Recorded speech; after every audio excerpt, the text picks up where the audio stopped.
Welcome to clarity for GPSC. આજે આપણે જોવાના છીએ જીપીએસસી દ્વારા લેવામાં આવેલી 23/2/2025 પેપર સોલ્યુશન જોવાના છીએ। તો સ્ટાર્ટ કરીએ ક્વેશ્ચન નંબર 1 થી। ક્વેશ્ચન નંબર 1, ભારતીય બંધારણ વિશે નીચે આપેલા વિધાનો ધ્યાને લો। તો પ્રથમ વિધાન છે, રાજ્યની વડી અદાલતના મુખ્ય ન્યાયમૂર્તિની નિમણૂક રાજ્યપાલ કરે છે। તો વિધાન 1 અહીં ખોટું છે, એટલે કે ઓપ્શન નંબર એ અને સી એલિમિનેટ થઈ ગયા। હવે ઓપ્શન નંબર બી અને ડી રહ્યા છે। તો વિધાન બીજું છે, રાજ્ય જાહેર સેવા આયોગના અધ્યક્ષની નિમણૂક રાજ્યપાલ કરે છે। તો અહીં વિધાન બીજું એકદમ સાચું છે। વિધાન 2 સાચું છે, એટલે કે સાચો આન્સર છે અહીં વિધાન ફક્ત 2 સાચું છે। ઓપ્શન નંબર 2 રાઈટ આન્સર છે। નેક્સ્ટ જોઈએ, ભારતીય બંધારણ વિશે નીચેના વિધાનો ધ્યાને લો। ક્વેશ્ચન નંબર 2, નીતિ આયોગ વૈધાનિક સંસ્થા છે। તો અહીં વિધાન પ્રથમ એ સાચું નથી, કેમ કે નીતિ આયોગ એ બિન બંધારણીય સંસ્થા છે। જ્યારે વિધાન બીજું છે, જીએસટી કાઉન્સિલ બંધારણીય સંસ્થા છે। બંધારણીય સંસ્થા છે, તો વિધાન બીજું અહીં સાચું છે। According to article number 279A મુજબ જીએસટી કાઉન્સિલની રચના કરવામાં આવેલી છે। એટલે અહીં ફક્ત 2 સાચું છે, એટલે કે વિધાન એ પણ અહીં એલિમિનેટ થઈ જાય, સી પણ એલિમિનેટ થઈ જાય અને ડી પણ એલિમિનેટ થઈ જાય, એટલે સાચો આન્સર ફક્ત 2 છે। નેક્સ્ટ ક્વેશ્ચન નંબર 3, મિલકતનો મૂળભૂત અધિકાર વિશે નીચેના વિધાનો ધ્યાને લો। તો પ્રથમ વિધાન, બંધારણના પ્રથમ સુધારા થઈ છે તેમાં સુધારો કરવામાં આવ્યો છે। તો અહીં વિધાન 1 એ સાચું છે। જ્યારે વિધાન 2 જોઈએ આપણે કે 42માં બંધારણીય સુધારાથી તે માત્ર વૈધાનિક અધિકાર બની રહ્યો। તો વિધાન 2 અહીં ખોટું છે, કેમ કે વૈધાનિક અધિકાર છે એ 44મો બંધારણીય સુધારો 1978થી કરવામાં આવ્યો છે, એટલે કે 42મો નહીં, અહીંયા 44મો બંધારણીય સુધારો આવશે। એટલે કે અહીં વિધાન 2 એ ખોટું છે, એટલે ઓપ્શન બી અને સી એલિમિનેટ થઈ ગયા। ઓપ્શન ડી જોઈએ આપણે, બંનેમાંથી એક પણ નહીં। વિધાન 1 અહીં સાચું છે, એટલે કે એનો સાચો આન્સર છે એ ફક્ત 1 આવશે, નહીં કે option number D. Next question જોઈએ, ક્વેશ્ચન નંબર 4, રાષ્ટ્રીય કટોકટી વિશે નીચેના વિધાનો ધ્યાને લો। તો અહીં પણ જોવાનું છે કે ઉપર પૈકી કયા વિધાનો સાચા છે। તો પહેલું છે, આપણા દેશમાં અત્યાર સુધીમાં માત્ર એક જ વાર રાષ્ટ્રીય કટોકટી લાદવામાં આવી છે। માત્ર એક જ વાર નહીં, પરંતુ 3 વાર રાષ્ટ્રીય કટોકટી લાગુ પડી હતી। વિધાન 1 અહીં ખોટું છે, એટલે કે ઓપ્શન નંબર એ, સી બંને એલિમિનેટ થઈ જાય છે। હવે 50% રહ્યા ઓપ્શન નંબર બી અને ડી, જેમાં બીજું છે, 42માં બંધારણીય સુધારાથી રાષ્ટ્રીય કટોકટીને લગતી જોગવાઈઓમાં સુધારો કરવામાં આવ્યો હતો। તો કે વિધાન 2 અહીં સાચું છે। નેક્સ્ટ ક્વેશ્ચન, અવિશ્વાસ પ્રસ્તાવ વિશે નીચેના વિધાનો ધ્યાનમાં લો। અવિશ્વાસ પ્રસ્તાવ 2/3 બહુમતીથી પસાર થાય તો જ ચાલુ સરકારનું પતન થાય છે। વિધાન 1 અહીં ખોટું છે। નેક્સ્ટ વિધાન નંબર 2, અવિશ્વાસ દરખાસ્ત કેટલીક બહુમતીથી પસાર થવી જોઈએ તે રાજ્યની વિધાનસભા અને સંસદની જોગવાઈઓ અલગ અલગ છે। વિધાન બીજું પણ અહીં ખોટું છે। આપણે શું શોધવાનું છે, કયું વિધાન સાચું છે? એક ઓપ્શન એ, બી અને સી ત્રણે અહીં એલિમિનેટ થઈ જાય છે। નેક્સ્ટ ક્વેશ્ચન નંબર 6 જોઈએ, પંચાયતી રાજ સંસ્થાઓ વિશે નીચેના વિધાનો ધ્યાનમાં લો। કોઈ પંચાયત કોઈપણ કારણસર વચ્ચેથી બરખાસ્ત થાય તો 1 વર્ષની અંદર ચૂંટણી કરવી ફરજિયાત છે। તો કે અહીં વિધાન નંબર 1માં 1 વર્ષ નહીં, પરંતુ એમાં છે એ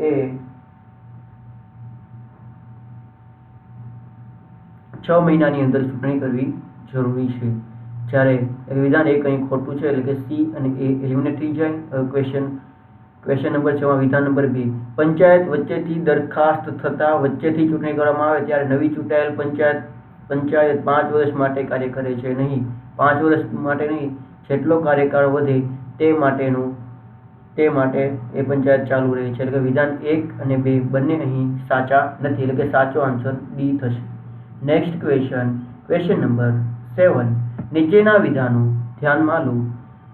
ખાણકામ, બાંધકામ, વિનિર્માણ એટલે કે મેન્યુફેક્ચરિંગ, ગેસ અને પાણી પુરવઠો, વીજળી. તો અહીં કીધું ભારતમાં ઔદ્યોગિક ઉત્પાદનના સૂચકાંકના સંકલનમાં ઉપરોક્તમાંથી કેટલા ક્ષેત્રોનો સમાવેશ કરવામાં આવ્યો છે? તો કેટલા ક્ષેત્રોનો? ફક્ત 2, 4, તમામ 5 અને ફક્ત 3. તો અહીં આપણે જોઈએ છીએ કે બાંધકામ અને ગેસ અને પાણી પુરવઠો આ બંનેનો સમાવેશ આપણે IIP-માં એટલે કે ઔદ્યોગિક ઉત્પાદન સૂચકાંકમાં કરવામાં આવ્યો નથી. એટલે કે સાચો આન્સર છે ફક્ત 3, એટલે કે ઓપ્શન નંબર બી સાચું છે. ખાણકામ, વિનિર્માણ અને વીજળીનો સમાવેશ કરવામાં આવ્યો છે. Next question number 8.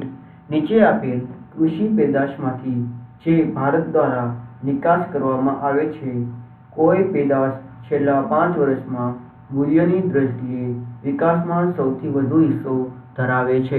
તો અહીં સાચો આન્સર છે બાસમતી ચોખા. નેક્સ્ટ ક્વેશ્ચન નંબર 9 જોઈએ. ભારતે તાજેતરમાં યુરોપિયન ફ્રી ટ્રેડ એસોસિએશન સાથે વેપાર કરાર પર હસ્તાક્ષર કર્યા છે. આ સંદર્ભમાં નીચેના દેશોમાંથી કયા જૂથના EEFTA સભ્યોનું પ્રતિનિધિત્વ દર્શાવે છે? તો એમાં આઇસલેન્ડ, લિechtenstein, નોર્વે અને સ્વિટ્ઝરલેન્ડ. એટલે કે ઓપ્શન નંબર એ અહીં સાચો છે. જર્મની તો કે ના આવે, જર્મની ન આવે, એટલે BC અને BC એલિમિનેટ થઈ જાય છે. ડેનમાર્ક પણ નથી આવતું, તો ઓપ્શન ડી પણ એલિમિનેટ થઈ જાય છે. આ ક્વેશ્ચન નંબર 9 છે, એ કરંટ અફેરનું છે. Next question number 10. ભારતમાં ચોખા વાવેતર વિસ્તારના લગભગ 49% યોગ્ય રીતે સિંચાઈ થાય છે. લગભગ એટલે કે આ સાચું છે. ક્વેશ્ચન નંબર 10 વિધાન બીજું. ચોખ્ખા સિંચાઈવાળા વિસ્તારમાં વર્ષોથી ધીમે ધીમે વધારો થાય છે. આ પણ સાચું છે. ચોખ્ખા સિંચાઈવાળા વિસ્તારોની ટકાવારી દ્રષ્ટિએ ગુજરાત ટોચના 5 સિંચાઈવાળા રાજ્યમાં છે.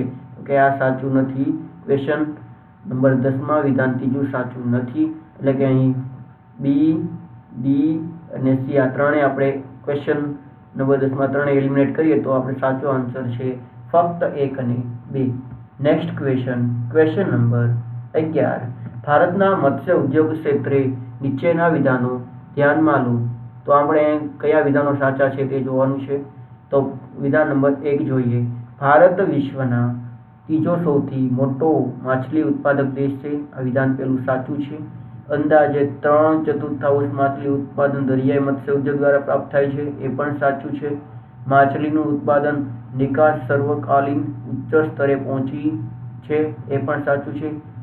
પ્રધાનમંત્રી મત્સ્ય સંપદા યોજના હેઠળ સરકારનું લક્ષ્ય 2024-25 સુધીમાં મત્સ્ય ઉદ્યોગની નિકાસ કમાણીના ₹1 લાખ કરોડ સુધીનું વધારવાનું છે. એ પણ સાચું છે. એટલે કે અહીં ચારેય ઓપ્શન એટલે કે ચારેય વિધાન સાચા છે. એટલે કે આપણો સાચો આન્સર ડી થશે. Next question number 12. કુદરતી ખેતી પરના રાષ્ટ્રીય મિશન NMNF વિશે નીચેના વિધાનો ધ્યાનમાં લેવામાં કયા વિધાનો સાચા છે? તો કે આ મિશનનો કુલ ખર્ચ ₹5 કરોડનો છે. આ વિધાન ખોટું છે. ટોટલ ખર્ચ છે એ 2481 કરોડનો છે. એટલે કે વિધાન 1 અહીં ખોટું છે. વિધાન એ આપણે એલિમિનેટ કરીએ તો એ અને સી એલિમિનેટ થઈ જાય છે. બીજું તો સાચું નથી, એટલે કે વિધાન પહેલું સાચું નથી. અને બીજું જોઈએ કે આ મિશન આધુનિક ખેતી પદ્ધતિઓ સાથે પૂર્વજોથી વારસામાં મળેલ ખેતીના મૂળ પરંપરાગત જ્ઞાનના મિશ્રણ પર ભાર મૂકે છે. તો વિધાન બીજું સાચું છે. નેક્સ્ટ ક્વેશ્ચન નંબર 13 જોઈએ. ભારતની સીમાઓ વિશે નીચેના વિધાનો ધ્યાનમાં લો. પ્રથમ વિધાન. ભારતના મુખ્ય ભૂમિ સમૂહ સાથે દરિયાઈ સીમા લગભગ 6100 કિલોમીટર છે. એ સાચું છે. પાકિસ્તાન અફઘાનિસ્તાનની સીમાને ડુરંડ રેખા કહે છે. એ પણ સાચું છે. ભારત એટલે કે આંદામાન નિકોબાર અને લક્ષદ્વીપ વગેરે સહિત ભારતની દરિયાઈ સીમા લગભગ 7500 કિલોમીટર છે. તો એ પણ સાચું છે. ને રેડ ક્લિફ એવોર્ડ દ્વારા ભારતની પાકિસ્તાન સાથેની સીમા નક્કી કરવામાં આવી હતી. તો કે એ પણ અહીં સાચું છે. Next question number 14. નીચે આપેલા જોડકાને જોડતા યોગ્ય વિકલ્પ પસંદ કરો. તો આપણે યોગ્ય વિકલ્પ પસંદ કરવાનો છે. તો કે આપણે જે તાંબુ તો છે ખબર જ છે ખેતરડીમાં આવે, એટલે કે આ ઓપ્શન એમાં 4, ઓપ્શન એમાં 4 વિધાન ઓપ્શન એમાં નથી, બીમાં પણ નથી, અને સી અને ડી આ બંને ઓપ્શન રહ્યા. 50% સુધી આપણે પહોંચી ગયા. તો એમાં હવે બીજું જોવાનું, કાચું લોખંડ છે તો એ કુદર મુખ છે, એ પણ સાચું. મેંગેનીઝમાં છે, મેંગેનીઝ કઈ ખાણમાંથી મળે છે? તો કે મેંગેનીઝ છે બાલાઘાટા ખાણમાંથી મળે છે, અને અબરખ છે કોદૂરમાંથી મળે છે. એટલે કે આપણો સાચો આન્સર અહીં ડી થશે. Next question number 15. નીચેનામાંથી કયું રાજ્ય કપાસનું અગ્રણી ઉત્પાદક છે?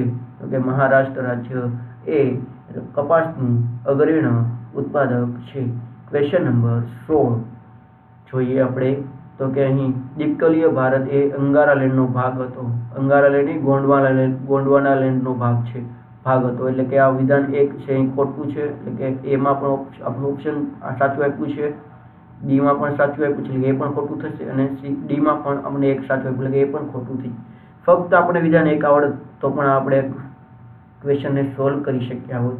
વિધાન બીજું, ગોંડવાનાલેન્ડમાં દક્ષિણ આફ્રિકા, ઓસ્ટ્રેલિયા, એન્ટાર્કટિકા અને ભારતનો સમાવેશ થયો હતો. કાર્બોનિફેરસ સમયગાળા દરમિયાન ગોંડવાનાલેન્ડ ઉત્તર તરફ તણાઈ ગયું.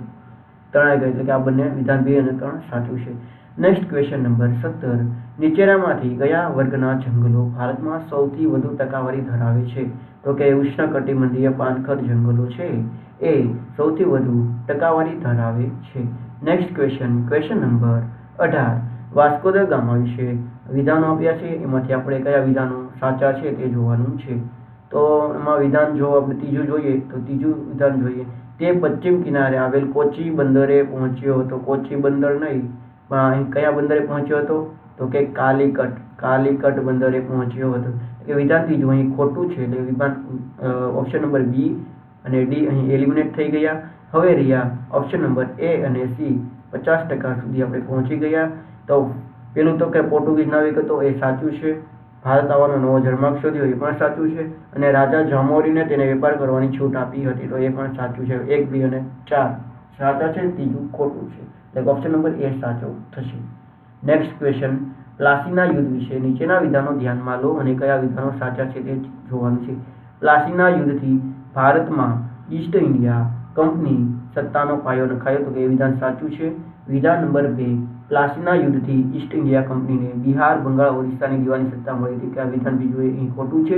એટલે કે ઓપ્શન સી અને બી અહીં એલિમિનેટ થઈ ગયું, અને ડી પણ અહીં એલિમિનેટ થઈ ગયું. એટલે કે 19 ક્વેશ્ચન નંબરમાં ફક્ત વિધાન 1 સાચું છે. નેક્સ્ટ ક્વેશ્ચન, અહિંસાનું મૂલ્ય નહીં સમજનારા લોકોના હાથમાં સત્યાગ્રહનું શસ્ત્ર મૂકીને મેં હિમાલય જેવડી મોટી ભૂલ કરી છે. ગાંધીજીનું આ નિવેદન કયા બનાવ સંબંધિત છે? તો એ ચોરી ચોરા હત્યાકાંડ સંબંધિત છે, જે વર્ષ 1922માં થયો હતો. Next question number 21. Simon commission વિશે નીચેના વિધાનો ધ્યાનમાં લો, કયા વિધાનો સાચા છે? સાયમન કમિશનની નિમણૂક 2 વર્ષ વહેલી કરવામાં આવી હતી, તેથી ભારતીયોને તેના વિરોધ કર્યો હતો. આ વિધાન પેલું ખોટું છે. સાયમન કમિશનનો માત્ર 2 ભારતીયો પ્રતિનિધિ હતો, તેથી ભારતીયોને તે વિરોધ. સાયમન કમિશનમાં એક પણ ભારતીયનો સમાવેશ થયો ન હતો, એટલે વિધાન 2 પણ અહીં ખોટું છે. એટલે કે અહીંયા જોઈએ તો ઓપ્શન નંબર ડી એકદમ સાચો છે. Next question number 22. અહીં કેટલાક વિધાનો આપ્યા છે, તેમાંથી ગાંધીજીએ દાંડીકૂચ આંદોલન વખતે કયા નારા આપ્યા હતા? તો કે કાગડા કૂતરાને મોતે મરીશ પરંતુ સ્વરાજ્ય મેળવે નહીં ત્યાં સુધી આશ્રમમાં પાછું નહીં ફરું, મેં નમક કા કાનૂન તોડ દિયા, હું બ્રિટિશ સામ્રાજ્ય રૂપી ઇમારતના પાયામાં લૂણો લગાડું છું, એ પણ સાચું છે. સ્વરાજ મારો ધર્મ હક છે ને તે જંપીશ રહે, આ વિધાન ચોથું અહીં ખોટું છે. એટલે સી અને ડી એ એલિમિનેટ થઈ ગયા. એટલે ઓપ્શન એ અને બી બીજું પણ સાચું છે. એટલે કે અહીં ફક્ત 2, એટલે કે બીજું ઓપ્શન છે અહીં સાચો છે. નેક્સ્ટ ક્વેશ્ચન નંબર 23 જોઈએ. તો કે ધોળાવીરામાં પાણીના શુદ્ધિકરણની વ્યવસ્થા મળી હતી, એ સાચું છે. લોથલ તે સમયનું સમૃદ્ધ બંદર હતું, એ પણ સાચું છે. એટલે કે અહીં ઓપ્શન નંબર સીમાં 1 અને 2 બંને સાચા છે. વેદો વિશે નીચેના વિધાનો ધ્યાનમાં લો. સામવેદ એ સંગીતની ગંગોત્રી છે, વિધાન 1 સાચું છે. એટલે કે સી અહીં ઓપ્શન રહી જાય, એલિમિનેટ ડી પણ ઓપ્શન એલિમિનેટ થઈ જાય, ફક્ત 2 એ ખોટું છે, અર્થવેદ એ યજ્ઞનો વેદ કહેવાય એ પણ ખોટું છે, એટલે વિધાન 1 અહીં સાચું છે. નેક્સ્ટ, તો અહીં આજે આપણે એડવર્ટાઇઝ નંબર એટલે કે જે 23 ફેબ્રુઆરીએ લેવાયું છે તેના 24 ક્વેશ્ચનો આજે આપણે અહીં જોયા. હવે પછી આપણે નેક્સ્ટ ક્વેશ્ચન જોઈશું. Thank you.